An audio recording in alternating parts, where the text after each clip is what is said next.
انت انت ترى دير لنا اكسبوزي على احمد الصفراوي.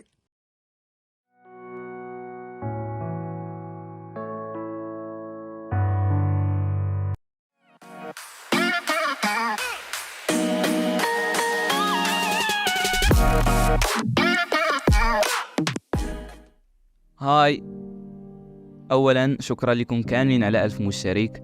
واخيرا كنبغي نشكر اي واحد ما كيبخلش علينا بلايك في كل فيديو، اي واحد بارطاجا شي فيديو شي نهار، راكم في القلب. نرجعوا لموضوعنا لي زيكسبوزي. غير سميه بوحدها تجيب لي التبوريشه. اكفس حاجه كندوز في العام كامل من بعد الفرض ديال اس في تي هما لي زيكسبوزي، وهذا راجع الى عده اسباب اجتماعيه ونفسيه وثقافيه وميتافيزيقيه شنو هادي. اول حاجه كرهتني فيهم وفاش الاستاذ كيقول لك ما تجيب حتى حاجه من الانترنت. ما فهمتش انا هاد القضيه، منين غنجيب لي زانفورماسيون زعما؟ بونجور تو الموند. من اول بونجور تو الموند. من اول بونجور تو الموند. من اول. استاذ عرفتي اش غدير؟ عاوني نكتبو انا وياك شي واحد دابا نيت.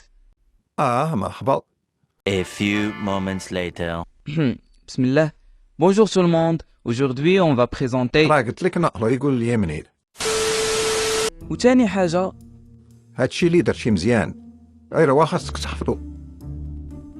ثالث حاجه ديك الوقفه قدام القسم كنكون بخير حدي كنوقف قدام القسم كيبداو رجلي بوحدهم كيترعدوا. فالحفاظه اللي حفظتي مشات، التركيز مشى، عندك اكسبوزي على احمد الصفراوي كتعرض صوره يوسف.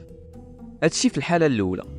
الحاله الثانيه غير كتوقف قدام القسم ما كيترعدوش رجليك، لا كتولي فين ما تقول شي كلمه كضحك.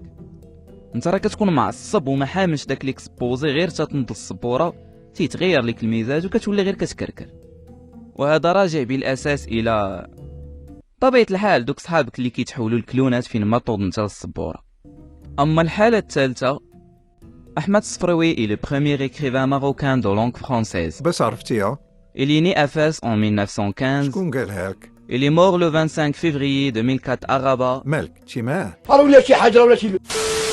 الاستاذ ما كيعطيش الفرصه لصحابك الكلونات يديروا خدمتهم، لا هو كيطلعها لك.